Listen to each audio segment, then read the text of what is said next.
Come through the sky, Christopher Daniels, Frankie Zay, collectively known as SoCal Uncensored or SCU! This is Catch, Hook, and Shoot, the worst podcast I've ever been on. Word.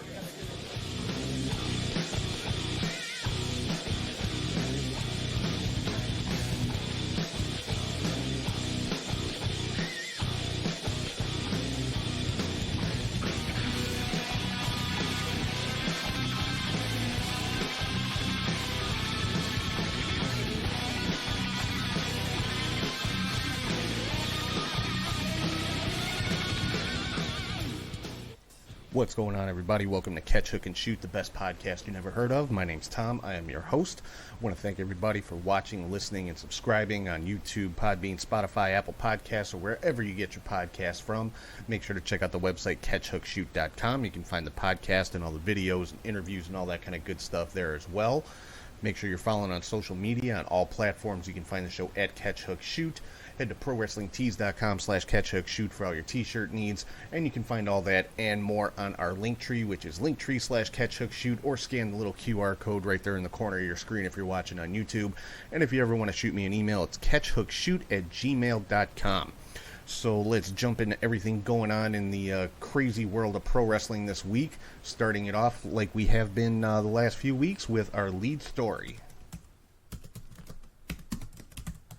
Alright, so like I said, the last few weeks since we started this segment, the lead story is basically my favorite storyline of the week, whatever that might be as far as a new storyline starting up or just the advancement of an ongoing storyline, whatever that might be. This week we're talking about MLW, and I'm talking about the storyline with Richard Holiday and Alexander Hammerstone, the Dynasty, with Contra Unit, and now it's involving Cesar Duran from, formerly of Lucha Underground, as well as Alicia Atout.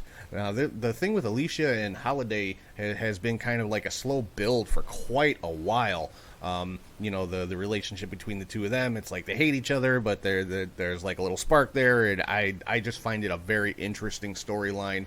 And this week on MLW Fusion, we saw Richard Holiday lose his Caribbean title to King Muertes, who, of course, is a minion of Cesar Duran, so to speak.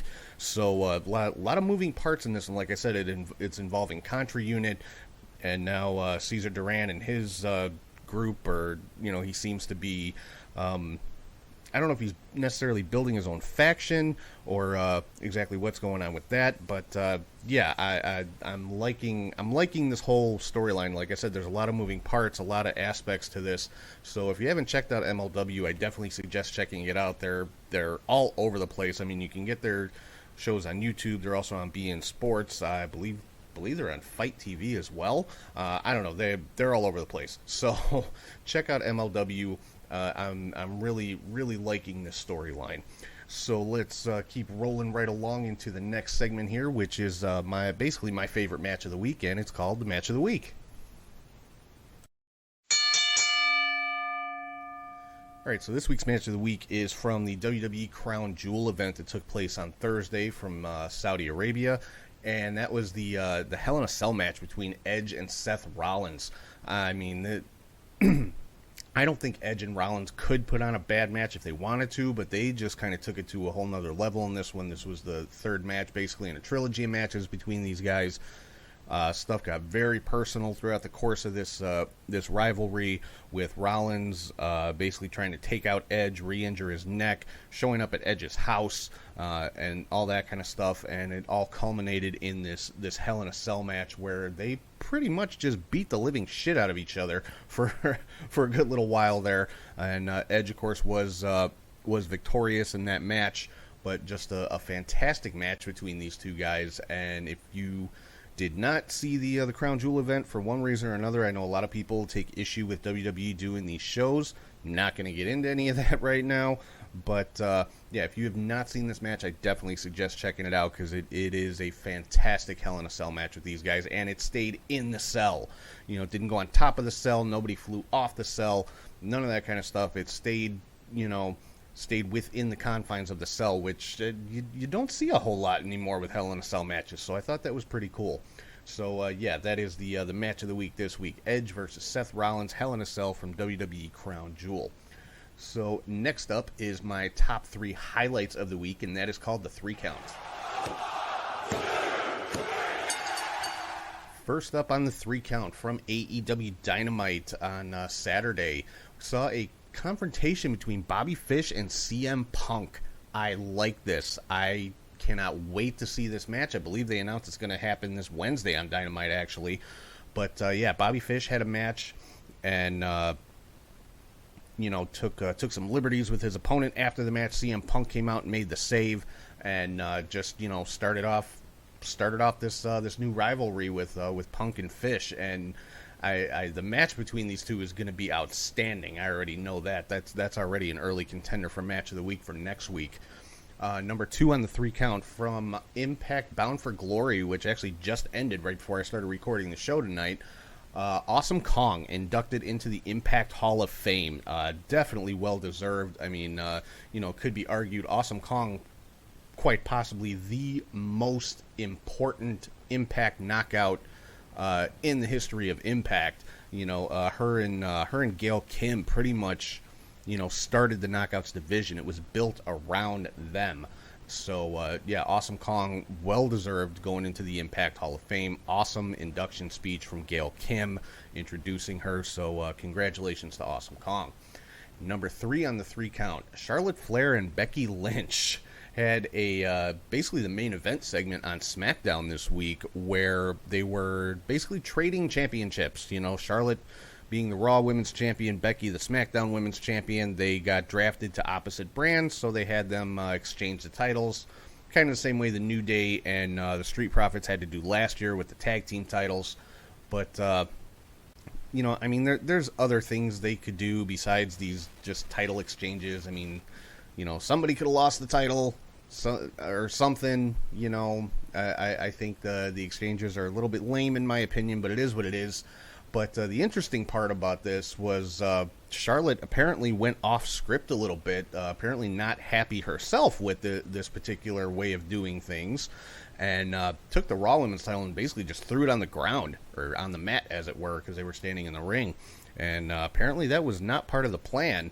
And, she supposedly, this is coming from the dirt sheets, but caught some heat backstage, was asked to leave the building, which, it was the end of the show. I'm assuming she would have been leaving the building anyway. But, and apparently her and Becky had some words backstage after the show. So, yeah, and of course this, again, starting up more rumors about Charlotte possibly leaving WWE to go to AEW. Andrade put out a very straightforward post to WWE, literally said, F you, WWE, is exactly what the tweet said. And, of course, everybody knows Andrade, Charlotte Flair are an item. They are engaged. So, again, starting up more rumors. Is Charlotte leaving WWE to go to AEW? Who knows? But, yeah, so Charlotte and Becky's title exchange not exactly going smoothly, I would say. So let's get into some other stuff going on this week. In WWE, we have a new King and Queen of the Ring, Zelina Vega, the first winner of the Queen's Crown tournament. And I like Zelina winning the Queen's Crown. I like the idea. The first Queen should be a heel. It just, to me, just makes sense. I don't know if you guys agree with me or not, but the first Queen needed to be a heel, and I think Zelina is a good choice for that one. And as far as King of the Ring, Xavier Woods is the King of the Ring, and he was definitely the sentimental favorite going in. He had been campaigning and lobbying for this for however long it was, quite a long time. And that was his one big dream, big goal in WWE. He wanted to be King of the Ring. And now he has accomplished that, so I thought that was pretty cool. So Xavier Woods is your new King of the Ring. On SmackDown, Brock Lesnar got himself suspended for beating the crap out of Roman Reigns and the Usos and some officials, and he F5'd Adam Pearce a couple of times. So, yeah, Brock indefinitely suspended So basically, that means Brock's going to be off TV for a while. You know, he had his contractually obligated match. I'm sure he'll be back in 6 months or whatever it might be. So yeah, see you later, Brock Lesnar. NXT is having another Halloween Havoc themed event coming up this coming Tuesday, and Braun Breaker getting his first shot at the NXT Championship at that event, taking on Tommaso Ciampa. We're also going to see the debut of Solo Sikoa, who is Seifa Fatu, who is the brother of Jimmy and Jey Uso. Of course, not being promoted as the brother of the Usos, so he's, you know, obviously going to be on his own thing, but he'll be making his debut as well. Moving into some AEW stuff, Orange Cassidy, Bryan Danielson, and Eddie Kingston have all advanced in the World Championship Eliminator Tournament. A little bit of a scary spot in Eddie Kingston's match. He was taking on Lance Archer. Archer went for a moonsault and landed right on the top of his head and literally bounced off of his head. It was terrifying to watch. Thankfully, looks like he's not severely injured. You know, he was posting on social media afterwards. He was moving around immediately after it happened, you know, moving his arms and legs, and was able to roll out of the ring and stand on his own, walk to the back under his own power and stuff like that. So all very, very good signs. By all accounts, not seriously injured, thankfully, because that spot was terrifying to watch. So, and you know, a guy the size of Lance Archer, all of that weight coming down on his head, it could have been disastrous. So, yeah, Lance Archer thankfully appears to be okay. But, yeah, Cassidy, Danielson, and Kingston all advance in the Eliminator Tournament. And, yeah, Sting caught a bit of a beatdown on Dynamite this week. He came out for an interview with Tony Schiavone. He got interrupted, of course, because Sting always gets interrupted. That just seems to be the thing. Interrupted by MJF. You know, talking about Darby Allin, and so Sting went after MJF, and of course we had Wardlow and Shawn Spears come out, and yeah, Sting just caught a three-way beatdown from all three of them. And this, of course, I'm sure is leading to a match between MJF and Darby Allin coming up at Full Gear, I would assume. So I'm interested to see how this is going to continue to play out.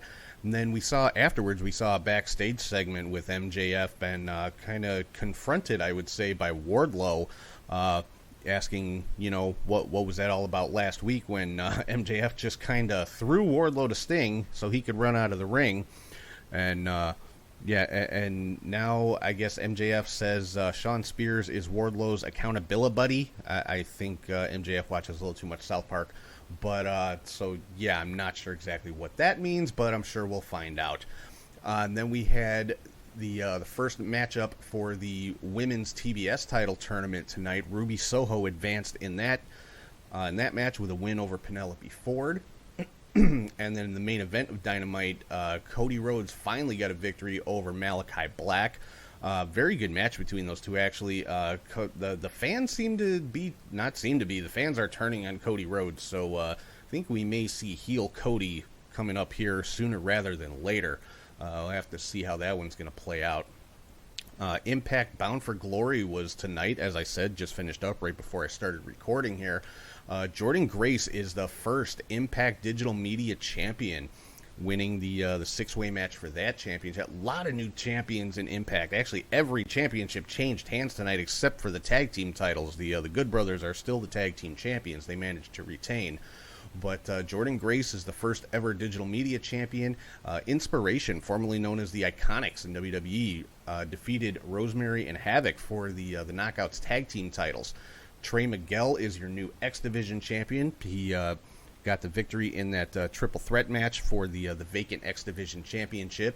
Moose won the Call Your Shot Gauntlet match, which is basically like the equivalent of WWE's Money in the Bank. Mickie James, once again, is your Knockouts champion, getting the victory over Deonna Purrazzo.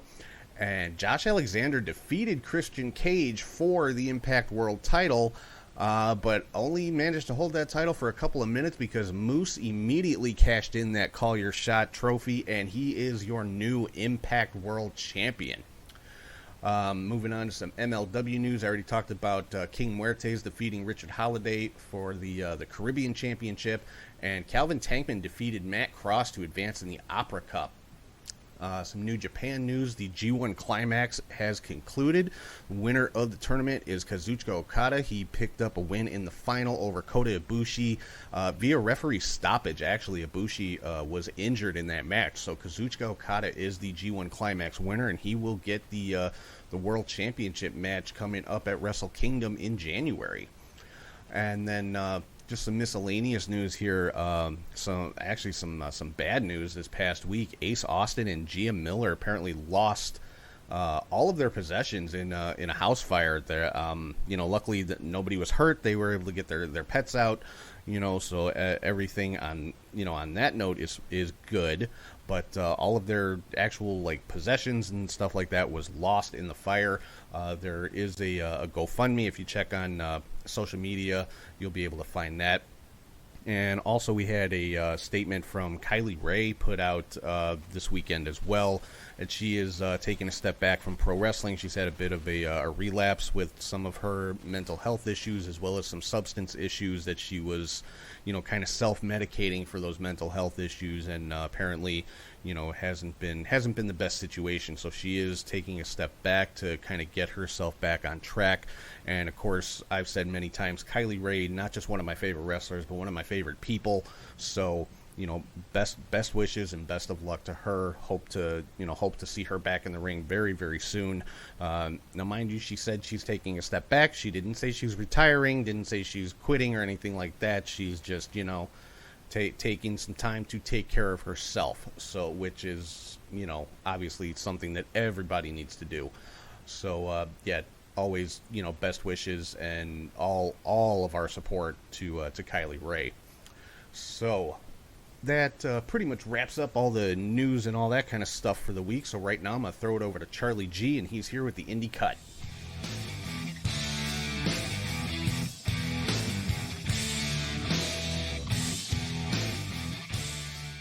Thank you, Tom, and hey to wrestling friends. I am Charlie G with a highly edited couple weeks recap of this Indie Cut. It's been a busy time in the wrestling world, so I begin with Saturday, October 9th, and Wrestle Carnival Pure from Nottingham, England, and that's pretty much where a lot of the Ring of Honor people went over and had a nice couple matches with the UK world. So we had Joe Henry defeat Jay Joshua, Alex Windsor defeated Jordan Grace, and in a Pure Rules match, Chris Ridgway took on Jonathan Gresham to a double countout. It had to be a really good match, and in a countout. To Over the Top Wrestling, Martina's Gaff Party 5 All Day Starts from Dublin, Ireland. So for the OTT Gender Neutral Title Three-Way match, Session Martina defeated champion Mark Haskins and Terry Thatcher. And in a tag match, it was the United Empire with Kyle Fletcher, Mark Davis, and Will Ospreay defeating Scotty Davis, Shota Umino, and Yota Tsuji. Yeah, that'd be good. Back here in the States, we had Standalone Wrestling, The Big Bang, from Lacey Township, New Jersey, where the Blue World Order was in action with Hollywood Nova, the Blue Meanie, and the Power Child defeating Titus, Rick Ratchet, and Trax. That had to be pretty fun. Back to Defy Wrestling in Portland, Oregon. Viva Van defeated Vixen. And in a no DQ Tornado Rules tag match, Brody King and Eddie Kingston defeated Ethan HD and Shaft. What a tag team. Eddie and Brody. Pretty cool there. Now to GCW Fight Club Mox vs. Gage from Atlantic City, New Jersey on Fight TV. So this is an awesome show, of course. Alex Zane defeated Leo Rush and Ninja Mac in 11 minutes of insane action. Chris Dickinson and Starboy Charlie defeated Joey Janela and Marco Stunt. So yes, Marco is finally in action somewhere. Jordan Oliver defeated Atticus Kogar finally. Even though at the end of the match, Atticus attacked Jordan and gave him some spikes in the head, so Jordan got a little blood. I guess it happens to everyone, right? For the Internet title and GCW career match, Matt Cardona retained his Internet title, defeating Effie and saving his career. In a 7-way scramble, Jimmy Lloyd defeated ASF, Braden Lee, Calvin Tankman, Dante Leon, Gringo Loco, and Thunder Rosa, who was a surprise appearance and really cool. But somehow Jimmy Lloyd won that match. Whatever. 6-man tag, we had AJ Gray, Mance Warner, and Matthew Justice defeated Akira, Alex Clone, and G Raver.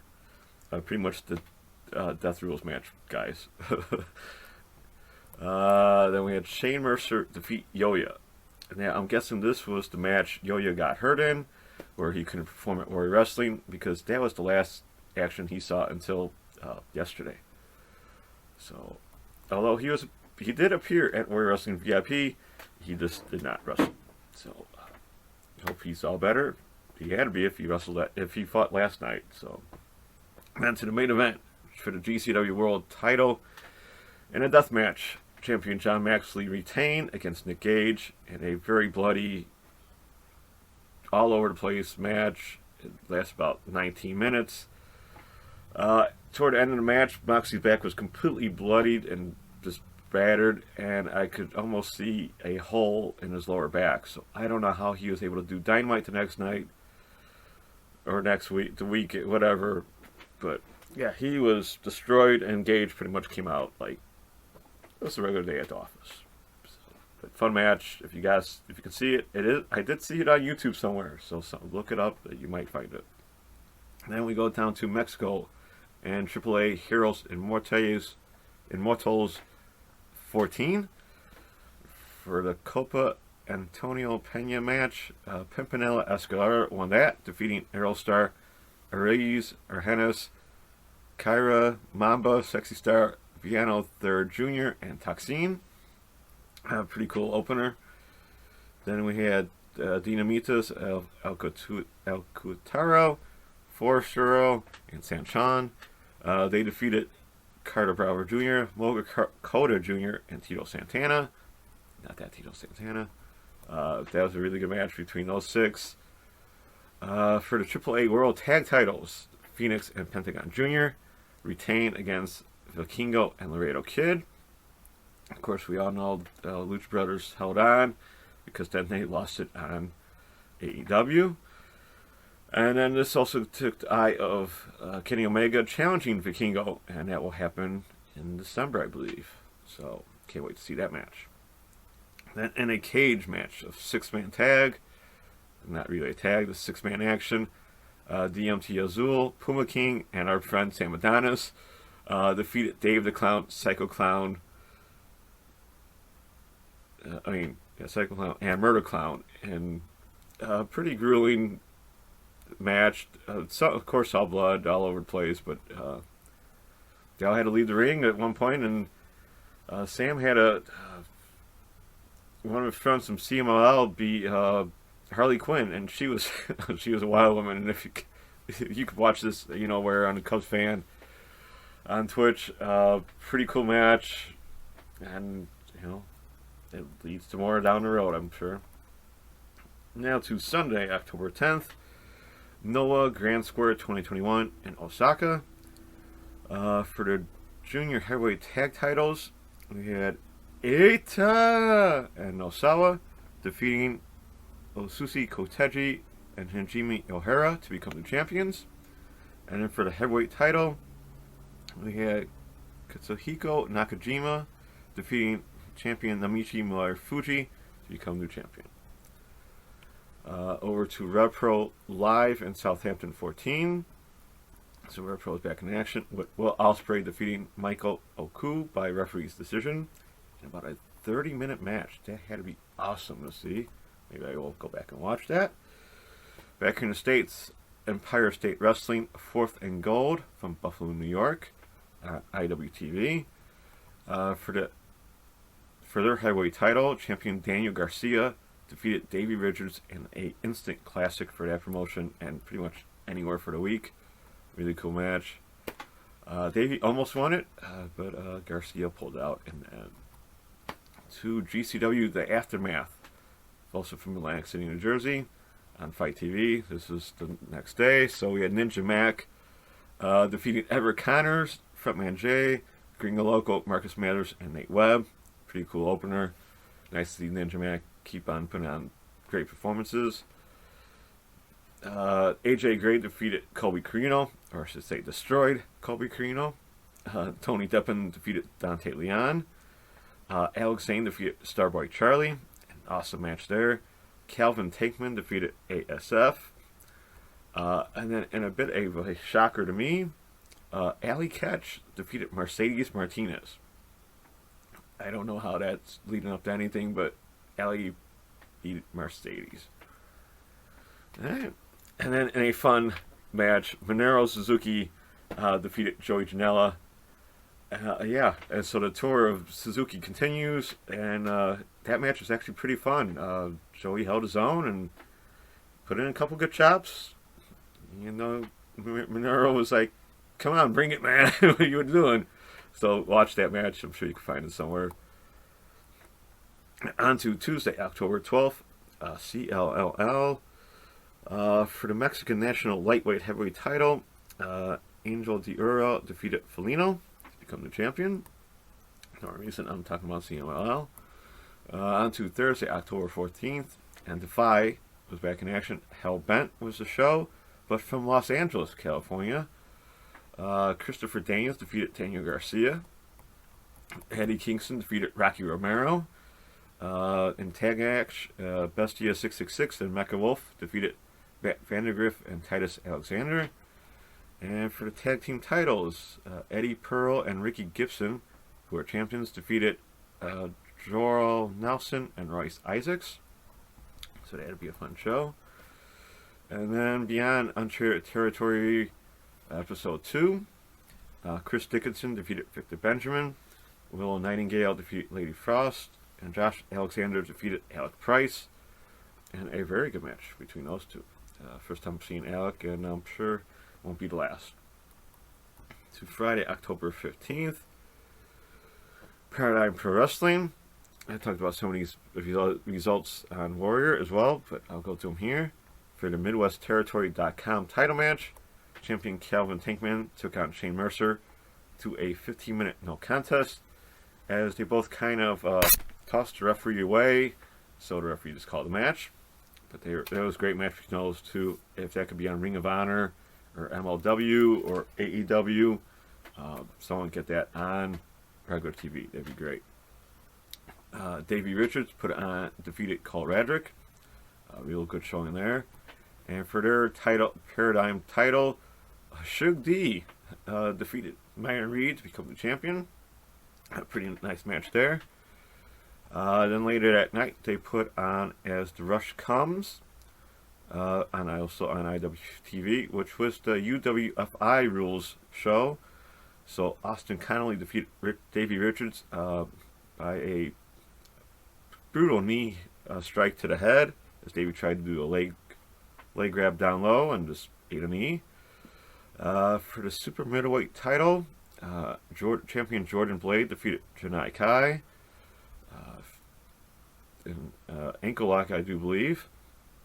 And then for the vacant brass knuckles title, Ron Mathis defeated Bobby Beverly, Flash Thompson, Josh Crane, and Mo Atlas to become the champion. To Saturday, October 16th, there was a Tokiyoshi Pro show. Miyu Watanabe defeated Moko Miyamoto. Mizuki and Yuka Sakazaki defeated Hiromu Nako and Naoka Kuda. And Maki Ito with Miya Yamashita defeated Ikari Noa and Marika Kobashi. That was actually a fun match to watch, so check that out. Stardom go back to regular shows. So Fukigen Death and Ruaka defeated Azumi and Lady C. Utami Hayashita defeated Rina. Saki Kashima and Starlight Kid defeated Hanan and Mayu Iwatani. Hazuki and Kaguma teamed up to take on Momo Watanabe and Saya Kamatani to a 50-minute draw as they get ready for Tag League. And then 8-woman action. Himeka, Maika, Natsupoi, and Siri defeated Mina Shirakawa, Tam Nakano, Unagi Shaka, and Waka Tsukiyama. I'll get that name correct sooner or later. Progress was back in action with Chapter 124, K-Corn, where they held Progress Revelations of Divine Love first round matches with Raiho defeating Lana Austin, and Sky Smithson defeated Laura Di Matteo. For the Progress Tag Titles, champions Charlie Sterling and Nick Riley defeated Bonesaw and Damian Corvin. Yeah, that's about it. Back to the States, Russell Pro, welcome back from New Jersey on Fight TV. Bobby Wayward defeated Tony Nese.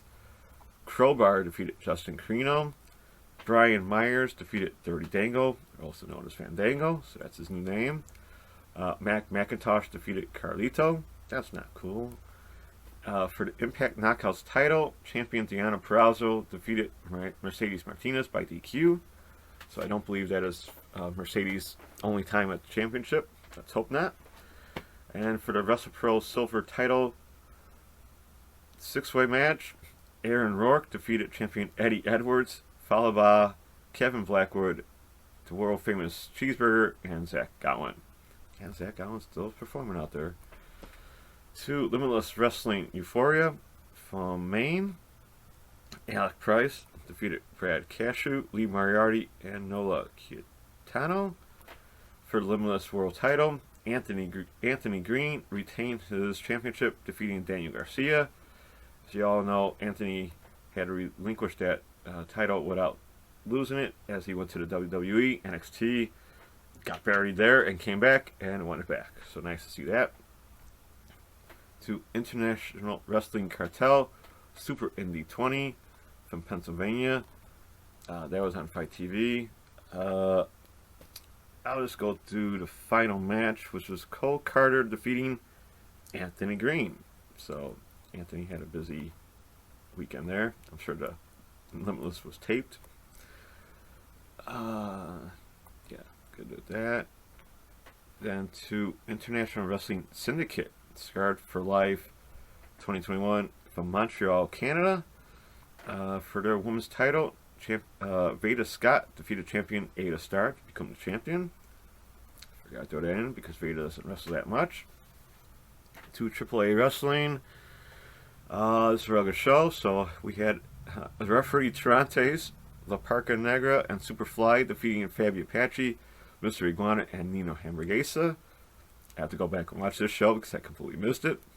Tejano Jr., Rey Escorpion, and Taurus, who are the World Trios Champions, defeated Aramis, Mr. Cease Jr., and Octagon Jr.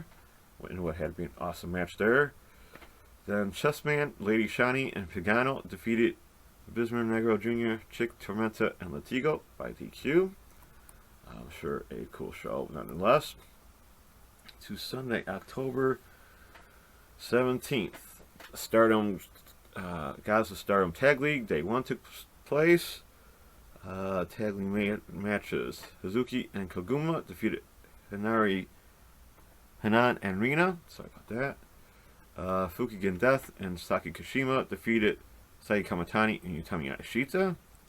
A bit of a shocker there. Ruaka and Starlight Kid went to a 20-minute draw against Azumi and Momo Watanabe. And then we had Maika and Siri defeated Mina Shirakawa and Tam Nakano.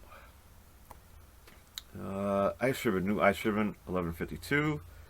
For the Triangle Ribbon title match, Rina Singaki defeated Miko Ono and champion Totoro Satsuki to become the champion. Unsanctioned Pro 14, 1,000 rounds. As they're doing a hyper-violence tournament. So we had Luxus Montez defeated Agus Kogar and Janai Kai. Alex Clone defeated Connor Claxton and Lord Crew. Kevin Blackwood defeated Calvin Tankman and Reed Bentley. And Jake Something defeated Myron Reed and Tim. For the unsanctioned pro heavyweight title, champion Cole Radrick defeated Danhausen. Then we had Beyond and Women's Wrestling Revolution. Masa Slamovich presents Borscht at the Beach. Pretty nice title. This was taped back in September, so it was shown on IWTV. Let's say this match. We had, where's Masa's match? Masha took on Allie Ketch, and during the match, Allie held Masa up in a fireman's carry and ran her across the beach and dropped her in the ocean. She did Death Valley Driver in the ocean. Pretty fun spot, but somehow Masa came back and won. But the only cool thing about that show, we had Al Price defeat Chris Dickinson, and Layla Harsh defeated Killer Kelly in a pretty good match for 10 minutes. Thursday, October 21st, Time Bomb Wrestling is Forever from Dilworth, Minnesota on IWTV. Orion V defeated Alex Zane. Kevin Koo defeated Brian Keith. And the Suzuki Tour continue with him defeating Dominic Guarini in a single leg crab. Pretty good match there. Beyond Wrestling Uncharted Territory Episode 3. Matt Mikowski actually defeated Davey Richards in a 16-minute classic. Check that out if you can. Friday, October 22nd, PCW Ultra also must go. This might be a spoiler since it was not really shown, I believe, anywhere. So we had Steve Madison defeated JTG. Juicy Finale defeated the one called Manders. Jay Vidal and Matt Vandergriff defeated Class and Lucas Riley. And then led to a PCW Ultra Lightweight Heavyweight title match, which is Jay Vidal defeating Matt Vandergriff. So Jay is your new title holder. For the women's title, Viva Van defeated champion Ruby Reyes to become the champion as well.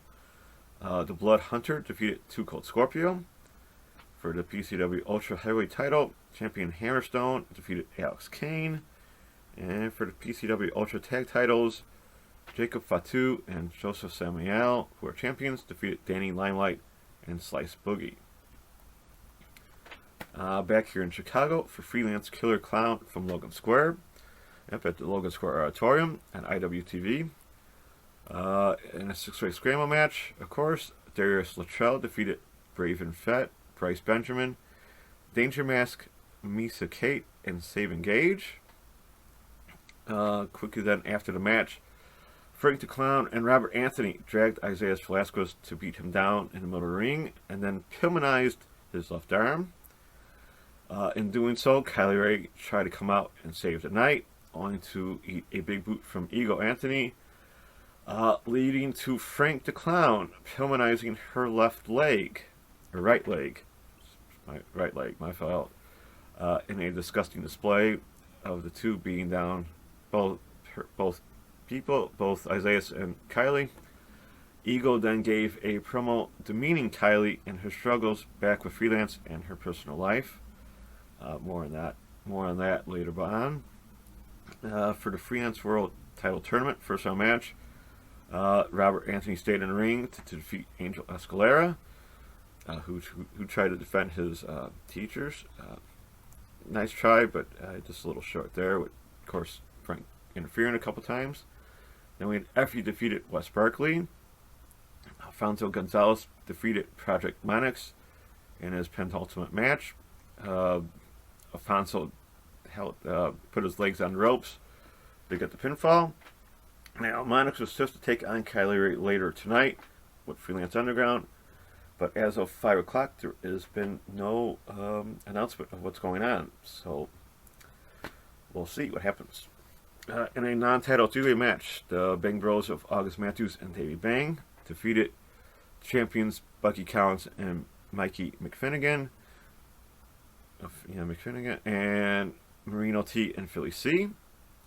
Pretty cool match there. For the new Texas Pro title, champion Brian Keith defeated Storm Grayson. A really good match there. And then in another Freelance World title tournament match, Craig Mitchell defeated Trevor Outlaw. Even though Frank the Clown interviewed like 5 times in this match, I don't know how Craig pulled that out, but he did. So nice to see that. To GCW's Josh Burnett's Bloodsport number 7. And there was no blood yet again. This was on Fight TV. So Yoya was back in action, defeating Starboy Charlie. Don't get him mad. He will beat the living snot out of you. Same with Zeta Zhang. She defeated KZT. She beat her down really good. Clark Connors defeated Royce Isaacs. Marina Shafir defeated Nasa Slamvich. Nice to see that happen. Marina back in action, I mean.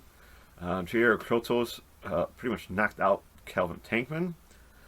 Tom Lawler defeated Alex Coughlin. Davey Richards defeated Yuya Uemura. A real good match there. Yuya showed a lot of strength in that match. He almost won it a couple times. Josh Burnett defeated Tiger Ruas. And Minoru Suzuki defeated Chris Dickinson. Oh, that was in a single leg crap. My fault. That didn't happen in the other match.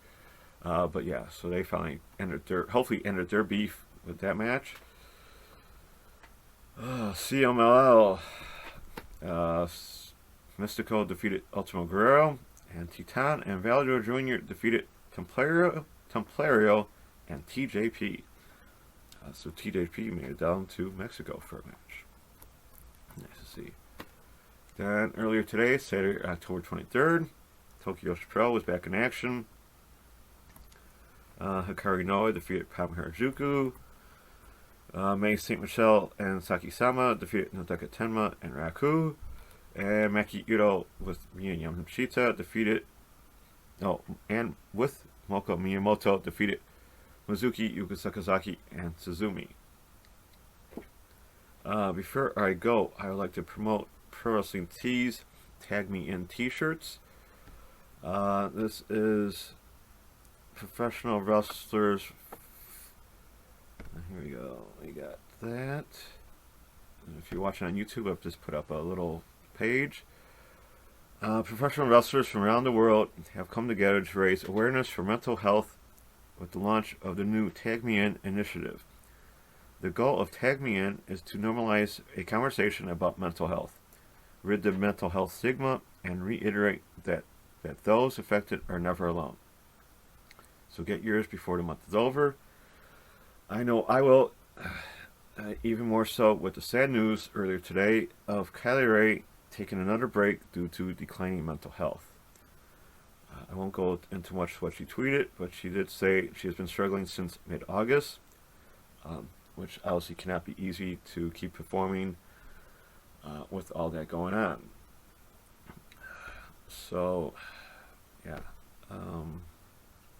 If you can, go to Pro Wrestling Tees or even eBay.com /Impact Wrestling to get your shirts if you can. I want to say this. I doubt that you will ever hear this, but from the bottom of my heart, I'm behind you, Brianna. Whether it is a long break or a complete walk away, you are not alone. You're one of the sweetest people I have ever met, and I just want to say you are loved. People are behind you, and I just want whatever's best for you to happen. So take it easy and do what you have to do. So yeah, that's a wrap for me. Till next time, with more shows and recaps. Don't forget to keep enjoying the wrestling world how you like it, wherever you can watch or listen. Nice to know AEW thinks like I do. You'll find that out probably sooner or later. Thank you for watching or listening. I hope you enjoyed the cut. Keep safe. Take care. And be kind, everyone. Back to you, Tom. All right, thank you, Charlie. And for those of you that have not checked it out yet, make sure to head over to YouTube or any of the podcasting platforms. Listen to the replay of me and Charlie with our play-by-play from Warrior Wrestling last weekend. It was an awesome show. As always, Warrior Wrestling never disappoints. So make sure go check out the replay from Warrior Wrestling Sweet 16. Listen to our commentary, get the replay on Fight, but one way or another, you need to check this show out because Warrior puts on an amazing show every single time, and this was no exception. So right now, I'm actually going to cut to an interview I did earlier this week. This interview is with Rabbi Jeremy Fine, and he is the founder and promoter, booker, owner, operator, CEO for 2econd Wrestling. They've got their first event called Creation coming up in December. So make sure you check that out. Follow them on social media. But I'm going to throw it right now to that interview with Jeremy Fine talking all about 2econd Wrestling. What's going on, everybody? This is Tom with Catch, Hook, and Shoot, and I am talking right now live via Zoom with Mr. Jeremy Fine. He is the founder of 2econd Wrestling. How are you doing today, Jeremy? I'm doing great. Tom, thanks for having me. I'm super excited. This is my first piece of press for 2econd Wrestling, so I'm excited and a little bit nervous, oddly, which I don't really get for these things. Oh, that's awesome. I'm happy to have you on the show, and I'm excited to be the first one that you're on. That's awesome. Thank you. So 2econd Wrestling. What you've got your first event coming up in December, but before we get into the event itself, tell me about how did 2econd Wrestling come about? How did you decide to get into this insane world of promoting pro wrestling? Yeah, so the name 2econd actually comes from, it's a play on First Wrestling, which is Eric Cannon's promotion in Minnesota, where I was for a while. And Eric, I'm not gonna say we ran shows together, but he started hosting shows at the synagogue. We did them a little bit together. We had like an offshoot brand called Temple of Wrestling, where they were sort of Jewish themed shows. Not all the wrestlers are Jewish, but Colt Cabana was our champion. We brought in some Jewish wrestlers. We had Lisa Marie Verone, or WWE fans know her as Victoria. We had, who else did we have that I'm trying to think of right now that off the top of my head is, Chris Masters. So we had some names, and it really took off. We sold out almost all those tickets we were planning on selling on the first show. And then we expanded on the second show. It was a Minnesota blizzard Wednesday night, sold out. Wow! So it was amazing. And Minnesota blizzards are real blizzards. I mean, those are real things. Yeah, so, I know what Chicago blizzards are like, and I've heard Minnesota's 10 times worse. So if you sold out a show in that, it had to be good. Yeah, so it was great and a great show. And then we had our third show, and people were stoked about it. And then COVID hit, and actually, Eric Cannon was the first meeting I had, like, in person. And we talked about how do we do these safely. And outside of Warrior Wrestling, which obviously you know very well, which was doing these outdoors, we really wanted to make sure the fans were safe, the wrestlers were safe. And we put on 3 shows during COVID, and 2 shows a day. So of those days. It was the only thing I did really during COVID was go to these shows because I felt they were so safe because I was taking care of them. And Eric Cannon, he's really the best. I mean, I really can't talk enough about Eric. And then we did one final show called Exodus, which was sort of my departure. And it had Trey Lamar on it, Scott Steiner, Rhino, Colt Cabana, of course, was champ. Really an amazing show. I also had Allison Kay and Heather Monroe, who were, just put on amazing match. The two of them, they just have great chemistry in the ring. And I pitched this idea to Cannon and Colt Cabana, who I've known for a long time, and that I wanted to sort of start my own thing in the Chicago suburbs, north suburbs, because there's really nothing out here, at least consistently. There hasn't been a show out here in a while. And I was looking at different venues. We were really fortunate to have an incredible partner in what's called the Bernard Wenger JCC Jewish Community Center. This is not a Jewish show. So 2econd Wrestling, while I'm a rabbi and will play a role, we can talk about representation and why I think that's important, but it was just the best venue for us in terms of size, in terms of location. We're actually in the midst of negotiating a second location, not actually really close down the street, but we felt really comfortable. The date worked. And we're really excited. I have a team of guys who are just huge wrestling fans who are excited to sort of see how this runs. I've learned watching First Wrestling for a while. For anyone who has never been to a WrestlePalooza and you're ever looking to travel, like what are some of the best shows in the country? WrestlePalooza, which First Wrestling puts on at First Avenue, is really amazing. So there's, the name also is a nod to my city in Chicago, but also 2econd Wrestling. And that's why it's a 2, because first is spelled the I's both in one. Right. So yeah. Well, that's excuse me, that's awesome. I mean, I applaud you for just for taking the initiative and just kind of diving in to start up a new promotion here. I can't imagine it'd be easy. I mean, my extent of my involvement in wrestling is doing this podcast because I've heard stories from promoters and from wrestlers and everything in between, and it's just like it's crazy. It's hectic. Yeah, I think here's a slight difference about I first of all, this might sound horrible and it's probably not a great business model, but I'm not really in this to make money, right? I am in it to cut even. Okay. Oh, okay. So, if I make money, it's probably going to feed my baseball card collection. I have it. But there's I'm doing it because for a few reasons. One, I've been a wrestling fan my whole life. Being a part of these shows in Minnesota was so fun and awesome.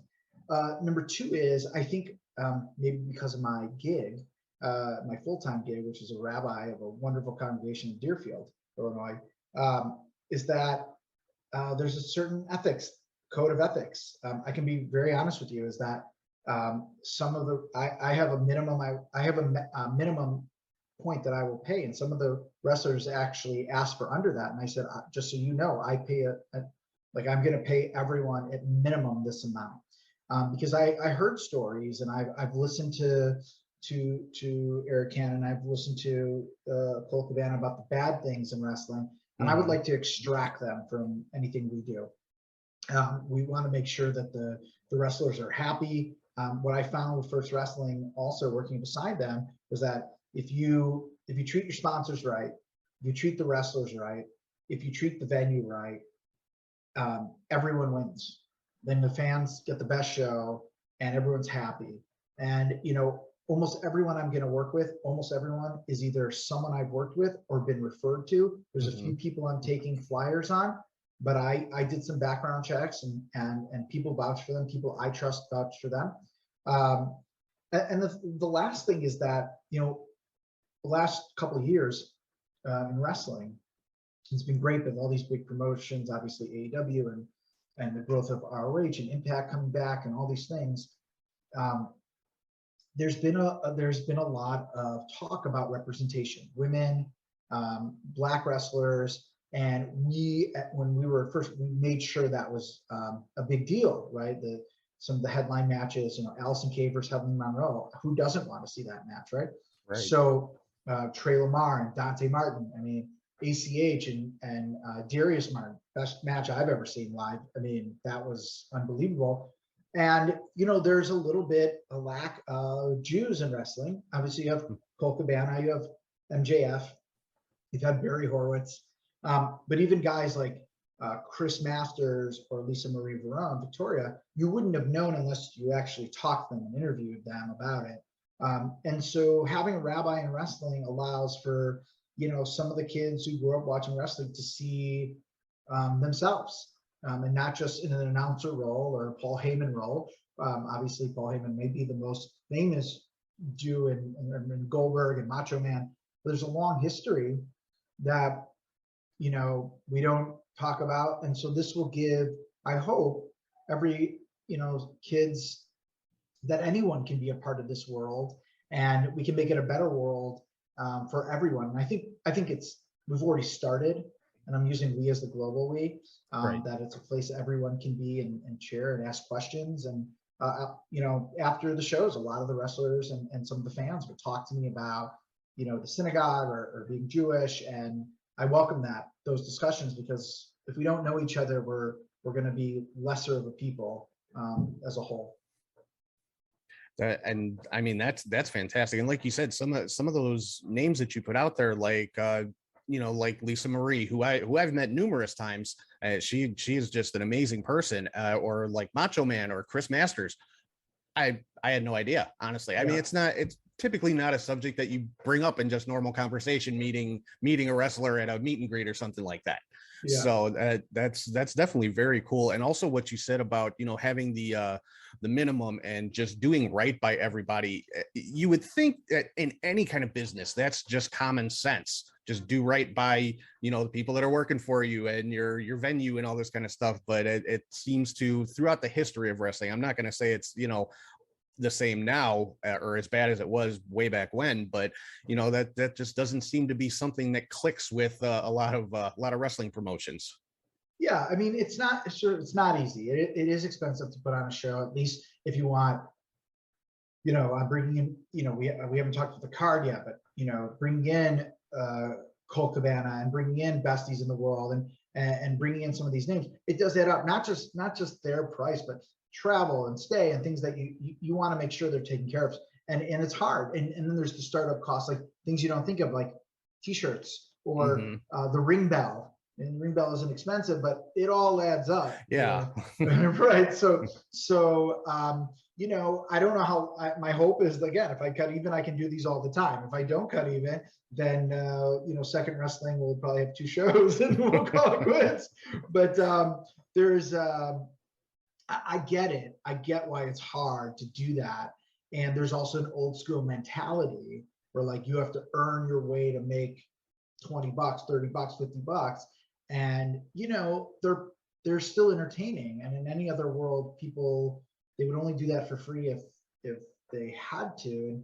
And I think that today's wrestlers have options and we want to treat them kindly. And also another thing, like I can't bring in a full card of 75 people. We're only going to run 2-hour shows because they're very, very kid friendly and family friendly. That's going to be a huge differentiation between us. You'll probably never see weapons. Maybe one day we'll do a total offshoot just for the parents, but I want the kids to really enjoy it. There'll be different representation on the show.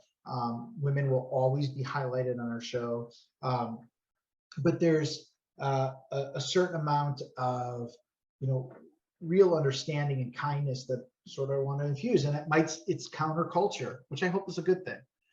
Yeah, definitely. I mean, because you hear so much about promotions like GCW, where you get a lot of the street fights and blood and guts type stuff, and there's definitely an audience for that. I got nothing against death matches and hardcore wrestling and that kind of thing. It's not my favorite, but I got nothing against it. But you don't hear too much about, this is all about family entertainment, which Warrior Wrestling is one that's very good with that. I do a lot of work with them, as you know, so it's good to hear more of that.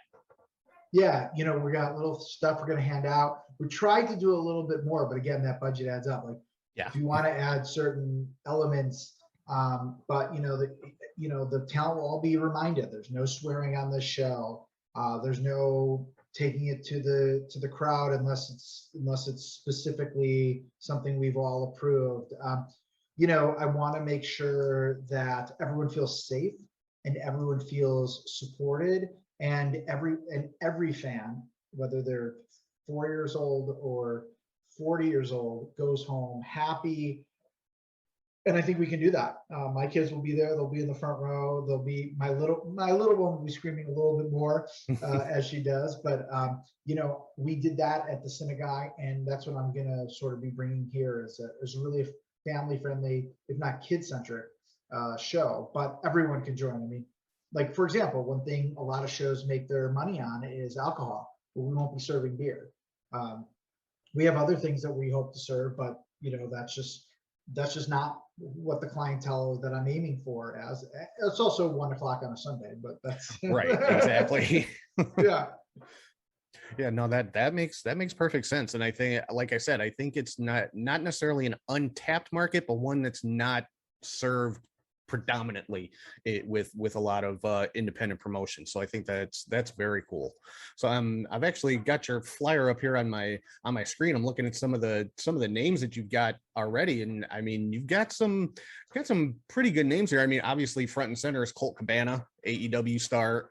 So obviously he's going to be there. Trevor Outlaw, somebody who I know pretty well from Warrior, nice guy, kind of keeps some questionable company at times Frank the Clown, but you know, good enough guy.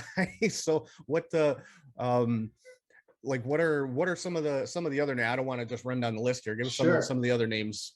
So who are we really excited about? You know, besties in the world. You know, I humbly believe they're the best tag team that's not in a promotion, if not better than most of the best tag teams that are in promotion. I first saw them at AAW, which was my first indie show, and I just thought they were the best. Billy Starks, who has gone to First Wrestling a lot and was one of my first calls. She's phenomenal, and you know, if we're going to do a kid-centric show, there's probably no one better than Billy Starks right now on the independents. Blair Onyx will play a large role. She's also worked with her a bunch of times.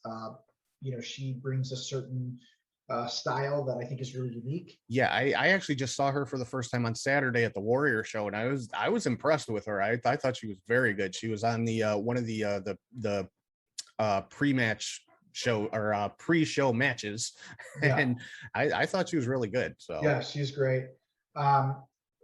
Eric Cannon, of course, is going to be on the show. We announced today that Darren Corbin, who I have some unfinished business with, apparently in the ring.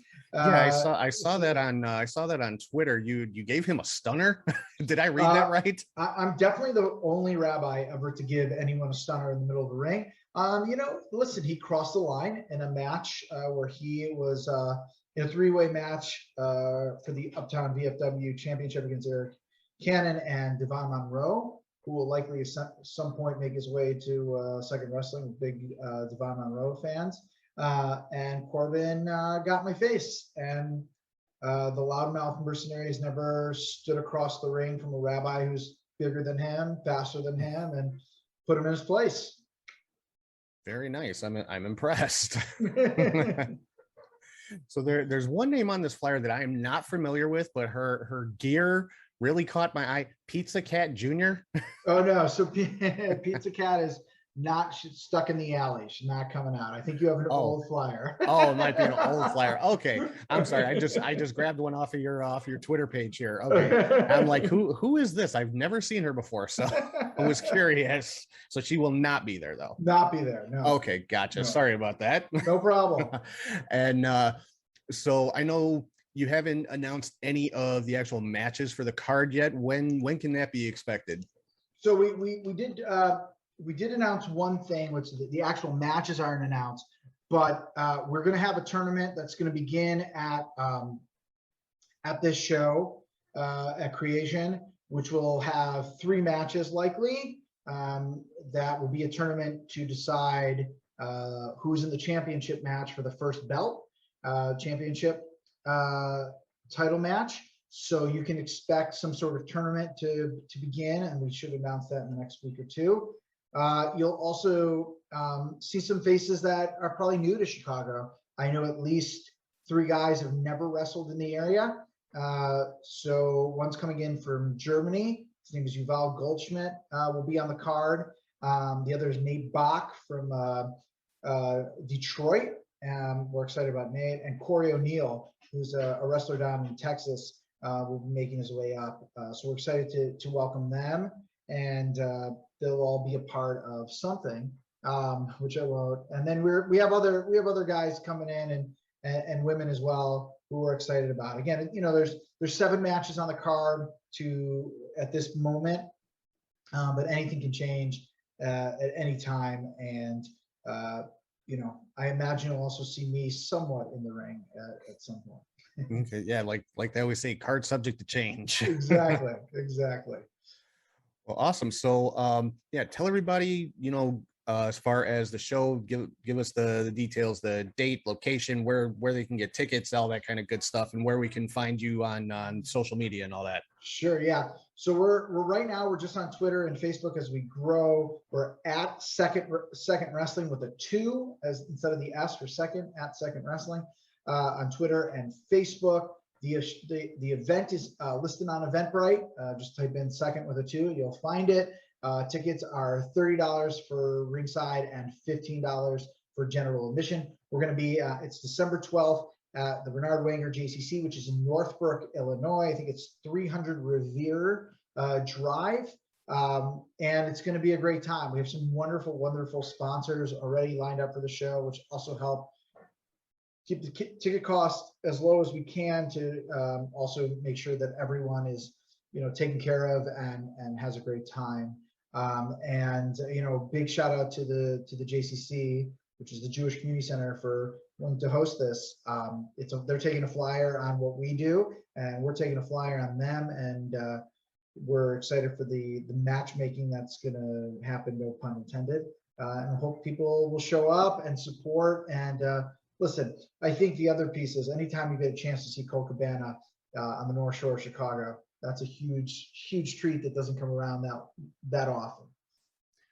Yeah, definitely. And then I think everybody knows Colt Cabana is all about Chicago. I mean, he's literally the poster boy for pro wrestling tees. So yeah, yes, he is. we saw 2 of his billboards just on the way down to Warrior Wrestling this past weekend on the highway, and there's tons of them all over the city. So his face is everywhere. Yeah, you got the stars here. Chicago runs through through my veins as well. He and I grew up down the street from each other. So, okay. Yeah. So, we've known him. I know him a while. We have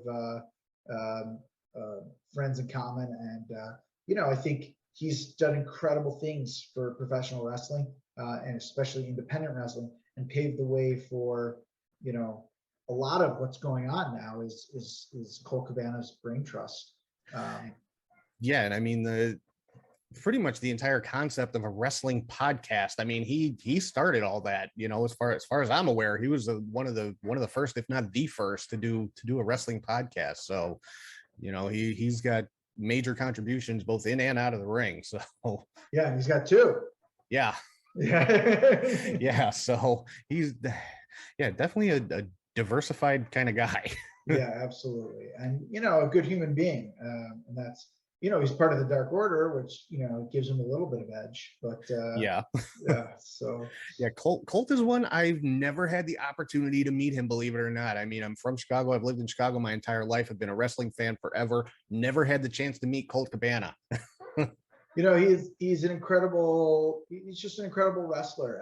I don't think I've ever seen him. I've seen him on a lot of shows, and every match he puts on is the match of the night. And in terms of just getting the crowd excited, and he held the belt at Temple of Wrestling, which was the precursor to this, which hangs in my man cave. Oh, nice! Because that belt is retired, but now maybe he'll have an opportunity to strike gold again at 2econd Wrestling.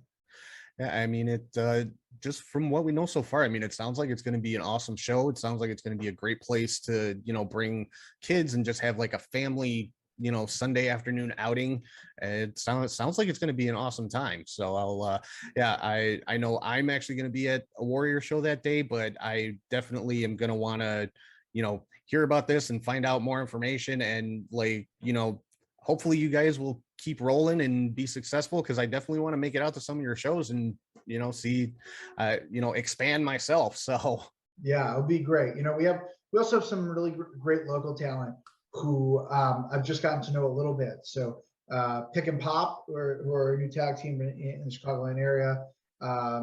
Davey Bang and August Matthews will be there. And we got some guys coming in from really all over the Midwest and somewhat the world. So it should be a great show.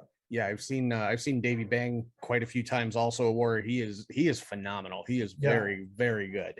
Yeah, so absolutely. We're excited to have him. All right. Well, I think that pretty much wraps us up here.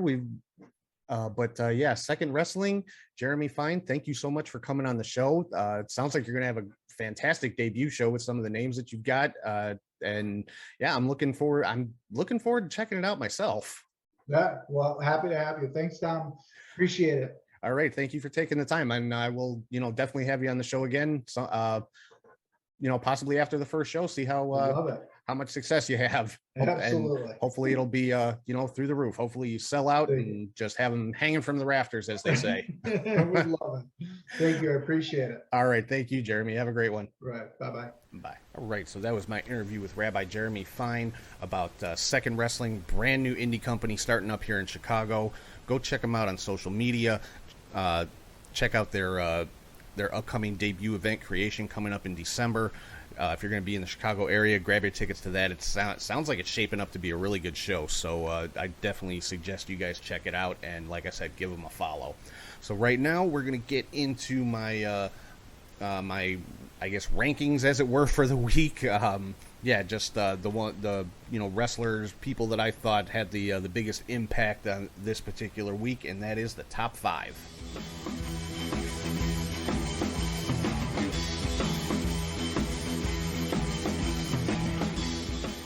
All right, first up on the top 5 is Xavier Woods, brand new King of the Ring.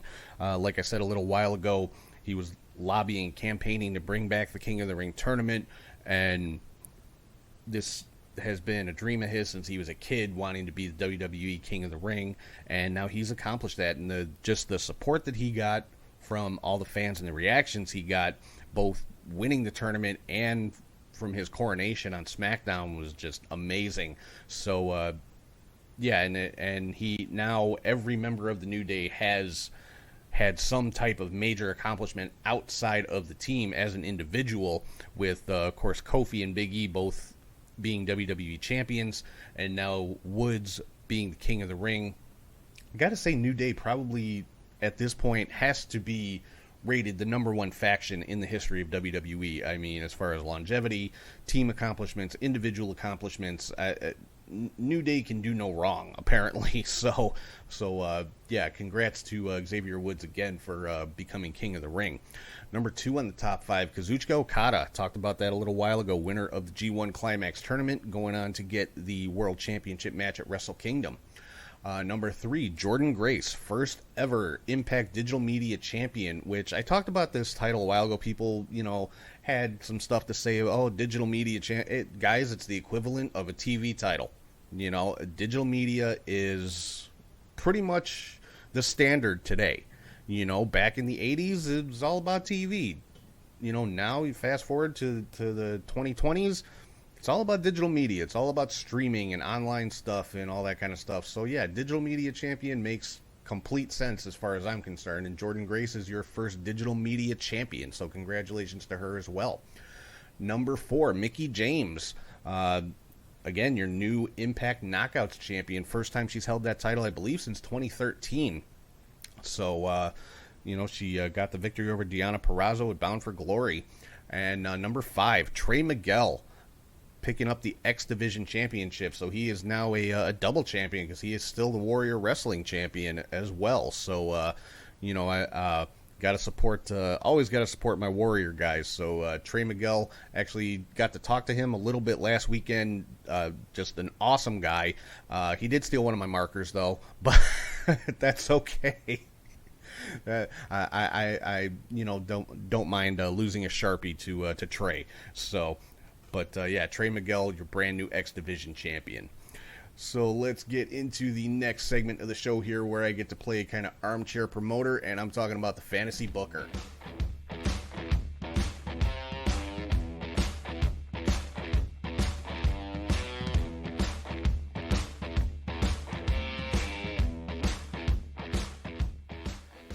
All right, so the Fantasy Booker this week, this is a match that's going to happen, in my opinion. So I'm just putting it out there now so I can say, hey, I called it. Actually, this was a rumor that was floating around a couple weeks ago, too, because of a picture that was taken of Tony Khan with his little notebook. But, I'm calling this right now as the finals for this championship eliminator tournament, and it's Bryan Danielson versus Jon Moxley. Now there's, and they've faced off before in WWE when, Daniel Bryan and Dean Ambrose. But, I got a feeling this will be a little bit different in AEW with Bryan Danielson and Jon Moxley in there. And, so that's my pick for the final of the Championship Eliminator Tournament that's going to take place at Full Gear. And, I don't think it'll be a surprise to anybody if that is the final. I'm that those are the two logical choices from the bracket that's out there. But so yeah, Moxley and Danielson, they're gonna beat the hell out of each other, and I'm having a hard time picking a winner. I'm thinking probably Danielson, because Moxley's been in the world title picture pretty much since he joined AEW, and he did hold the world title for quite a while already. There have not been any two-time champions yet, so I'm going for Bryan Danielson in this one. But yeah, I think this match is going to take place at Full Gear. It's going to be the finals of the Championship Eliminator Tournament, and I'm leaning towards Bryan Danielson to come out as the winner. But either way, I can't wait to see the match. So I guess it's really not technically a fantasy booker this time, but I don't care. I want to see the match, and I think it's going to be just fantastic with these two guys. So getting into the final segment of the show here, where I get to kind of go off a little bit and maybe state a not so popular opinion, and that is the weekly hot take.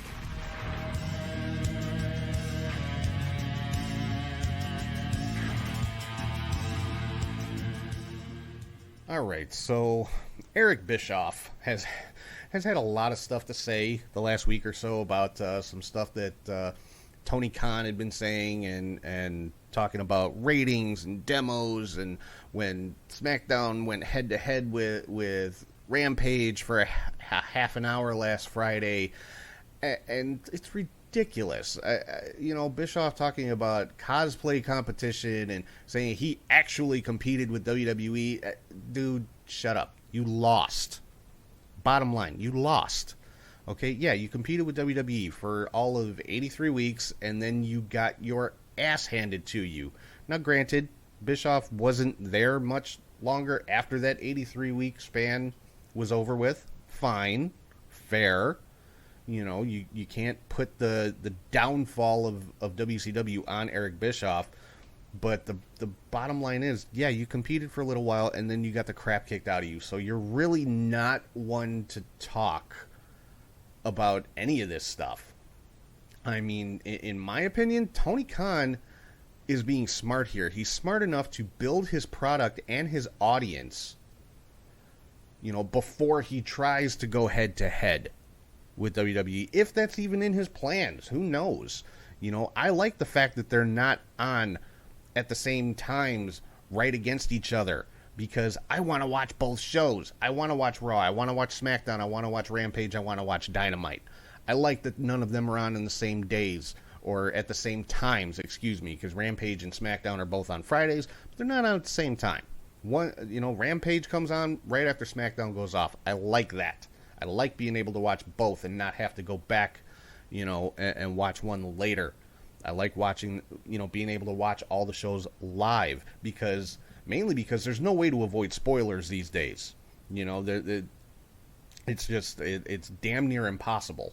So I like being able to watch all of the shows live. I like that they're not head to head with each other. And that's just my opinion as a fan, but I say Tony Khan is smart by not going head to head with them. Why would you? Why would you purposely go head to head with a company that has a 50-year head start on you? To me, that would be a stupid business decision. But it's a decision that Eric Bischoff made 20-some years ago. So, what does that say about him? But, so yeah, that's my hot take for the week. Bischoff just needs to kind of let it go, stop. Yes, you beat WWE for 83 weeks. You did fantastic. The NWO was the thing back then. It was. And Bischoff was a genius in that area and in that era, and did beat WWE for those 83 weeks. But then after those 83 weeks were done, where's WCW today? So it is what it is. But anyway, that is going to wrap things up for this week. Again, I want to thank everybody for watching, listening, or subscribing on YouTube, Podbean, Spotify, or wherever you get your podcasts from. Make sure to head to catchhookshoot.com for all the videos and merchandise and podcasts and photo gallery and everything else that you can find over there. Head to prowrestlingtees.com/catchhookshoot for additional t-shirts that are not on the website. Make sure you're following on social media at catchhookshoot on all platforms. You can find all that and more at our Linktree, which is linktree/catchhookshoot, or scan the little QR code right here in the corner. And if you ever want to shoot us an email, it's catchhookshoot@gmail.com.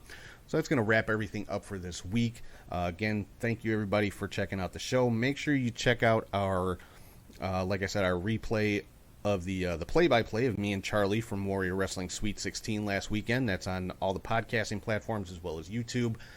Definitely check out 2econd Wrestling. Give them a follow. Check out their first event coming up in December. Like I said, it's shaping up to be a great show. Thank you again to Rabbi Jeremy Fine for coming on the show and talking to me for a little bit. And I'm looking forward to hopefully doing some work with 2econd Wrestling in the future. I think it'd be a thrill to maybe broadcast some of their events too, like we do for Warrior. I'm just throwing that out there. I think it'd be fun. But again, thank you to everybody for checking out the show. Hope everybody has a great week. Enjoy all the great wrestling coming up this week, and I will talk to you guys soon.